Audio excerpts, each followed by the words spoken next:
What's up, everybody, and welcome to my Hell in a Cell 2014 review. As there's a lot of things to say about this show tonight, which I'm very either disappointed, confused, or somewhat liked in a way. As the kickoff shows, which Paul Heyman is probably the best out of those idiots on the panel, because he actually takes things seriously on there, and he actually kind of give a shit what he has to say from Paul Heyman, so you actually probably interested from him.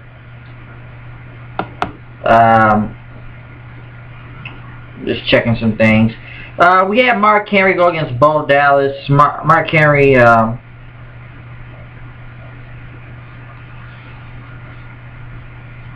Mark Henry killed Bo Dallas, so there wasn't much to say there. 2 out of 3 falls match kicked off the show. Cesaro with a shaved head now went against Dolph Ziggler, which was a really good match, to be very strong opener to kick off the show with.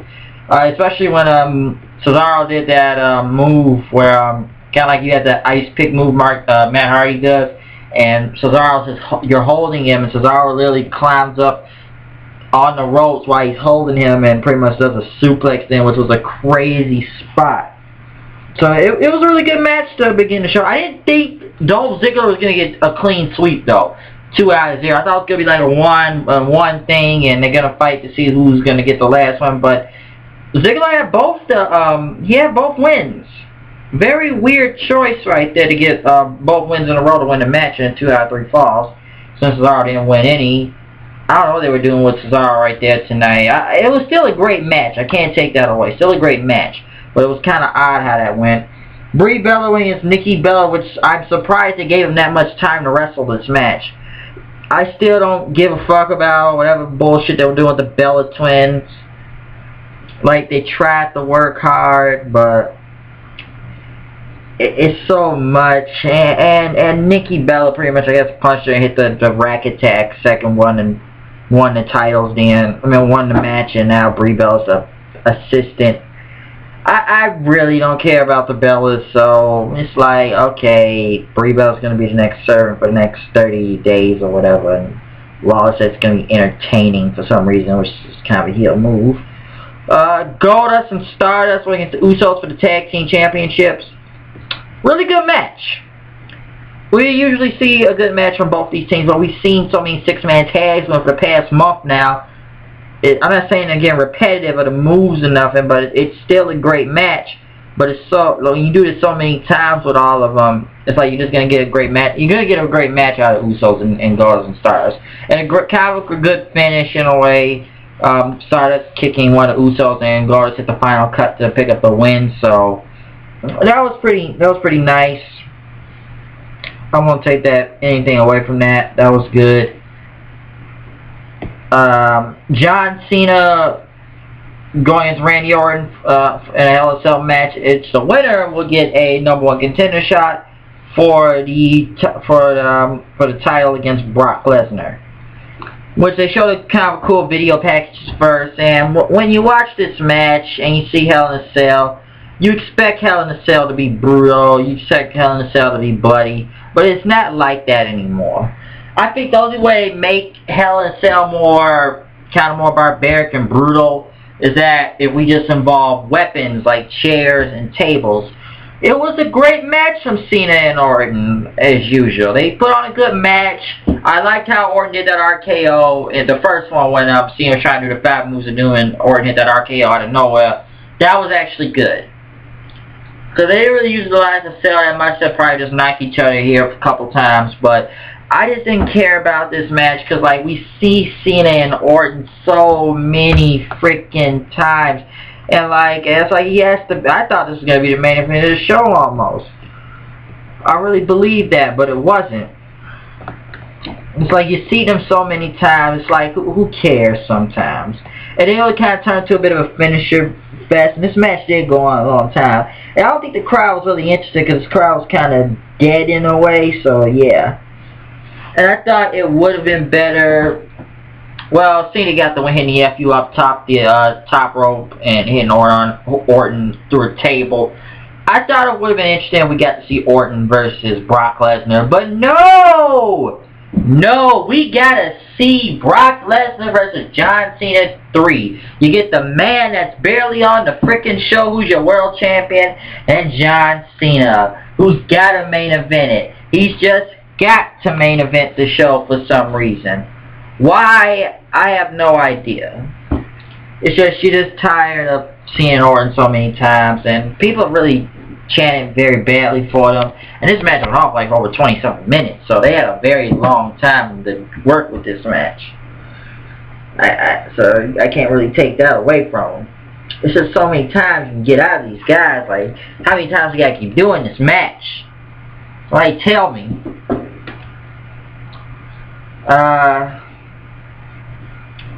Let's move it on from the show. Sheamus went against Miz in a U.S. title, which the Damien Sandow on top was very hilarious.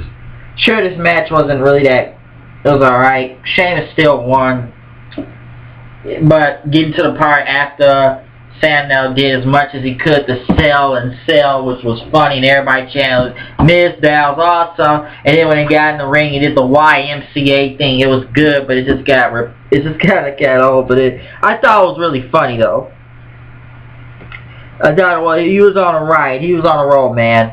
Sandow was on a roll. It was funny. Rusev went against Big Show, which I'm very disappointed in this match. It wasn't that bad, but I felt it was short. The one on Monday Night Raw was way better, and the crowd was really into it. It's like it was there, and it's like, okay, Rusev dominated both Big Show and Mark Henry. Like, did they want to end this feud? And the thing is, I didn't even see Big Show tap. The camera was off. You can even tell Big Show was tapping in that. I was like, wait, did Big Show tap? The match was over? I didn't see him tap. I guess the camera was on opposite angle. People that watched it couldn't see it. And I don't know what was with this match. Well, what was the point? I thought Henry would have screwed him over or something. Like, is this now over with Big Show and Rusev? Who else do they have left to fight him? Because if Rusev goes against John Cena, I think we all know what's going to happen there. You're going to get buried. I don't know if it'll be enough Big Show versus Rusev, but it was like, I kind of expected Big Show to win. I thought this match was going to be a little bit lengthy, but it really wasn't all that good. It was alright, but it just wasn't really good. And I didn't think the crowd was into it. And Henry, he was no help either, so it just wasn't that good of a match. Just decent, I guess decent. It wasn't really that good, it was short. AJ went against Paige for the title, which, who cares about both these women? I don't even know if they got a longer time than the Bella Twins, but what is the point with AJ versus Paige anymore? Now Alicia Fox is involved. AJ won, and there was some CM Punk chants, and pretty much Alicia Fox, she pushed Alicia Fox, I guess, after I believe Paige hurt herself falling off that barricade. But it's like, who cares? It's like we're seeing AJ versus Paige like every month now, or every week on Raw or SmackDown. The last time I was really interested was SummerSlam. That was the last good match they had, and kind of after it and going into night. But after Night Champs, I literally just stopped giving a fuck. Like, we're still doing this feud with AJ and Paige? We really are? It's like, who cared about this title match? It just wasn't. It's just like it happened because it was on the card just to be on the card. And as we move into the main event, Dean Ambrose versus Seth Rollins, Hell in a Cell match. Hell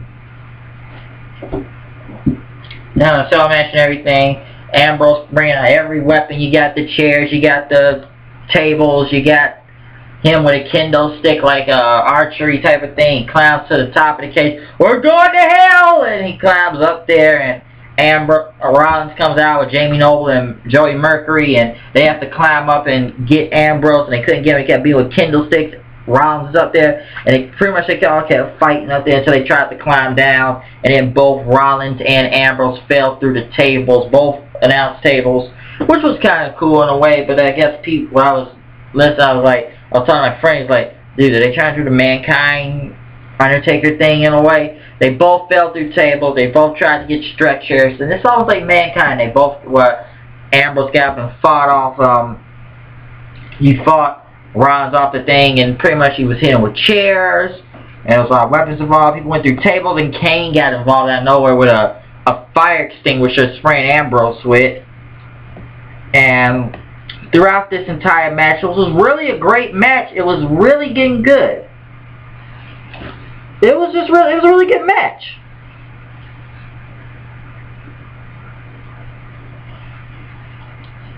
And I don't know.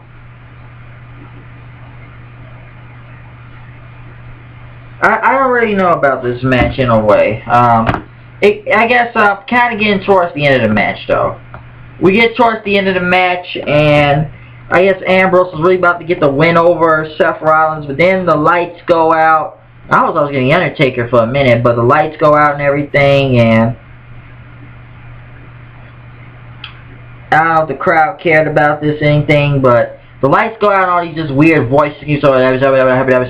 Like, but she said, what did I shot? I can't really tell the words. And then they got this, well, you got Bray Wyatt's lantern in the ring. You got his lantern, and then this hologram type of RT2D2 or holographic Coachella Tupac type of thing that's going on.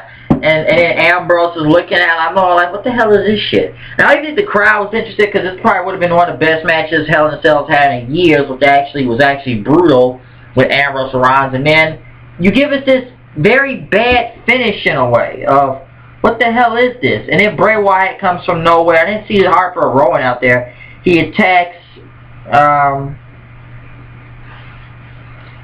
They just really took a really great match, and this finish just like. He pretty much attacks, you know, Ambrose. Rollins gets the win. The lights are still down. And then Bray Wyatt hits Sister Abigail on Ambrose. Like, you really had a great finish that could have been for this match. And I think people just were very confused when Bray Wyatt came back. I don't think they cheered that loudly for him. I don't think they did a lot for Bray Wyatt. And Rollins got the win again. So I guess this sets up for Bray Wyatt versus Ambrose, which maybe that'll be good. It's better than having Bray Wyatt come out and attack Cena, because we know how that will go down again. So it just kind of killed the match in a way. Like, it was a really good match with Ambrose and Rollins. It was a brawl. You had chairs hitting each other everywhere. People going through tables, kendo sticks. You know, seeing Orton's was somewhere where it worked them better, but both Hell in a Cell matches were good, but it's just Cena, who cares at this point? Why does he get a title shot? I think people just got tired of that. And the Rollins and Ambrose match was really good, but then the Bray Wyatt, I think the Bray Wyatt thing killed all the momentum in a way. Like, probably one of the best matches of Hell in a Cell, and we couldn't get a clean win. Why? And throughout most of the show, wasn't really that good also. You had its hits and misses. Yeah, Cesaro and Ziggler kind of put on a really good match. So, I don't know. I'm pretty much getting this review right here to Hell in a Cell. This show, I've literally had a lot of mixed opinions about this. And I think the crowd and a lot of people just shitted on it. It's like you get what you get. And I want to ask this question to all the people that watch this show around here. I want you to leave this comment.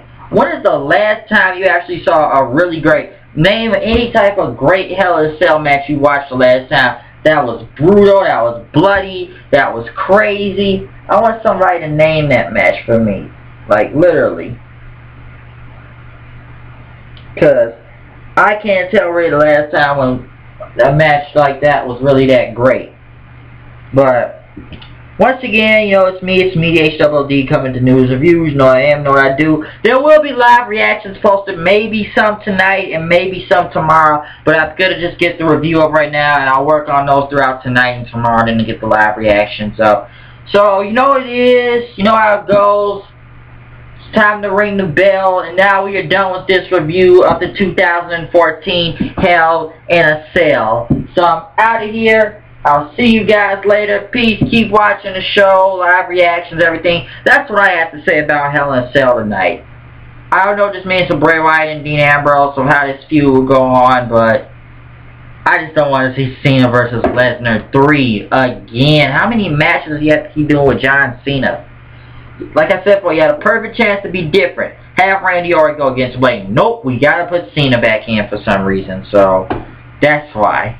But I'm out of here. I'll see you guys later. Peace, 2 tears in a bucket. And if you ain't down with that, I got 2 words for ya. Suck it. I just want to do that because I have the shirt on. So I'm out of here. Peace out, guys.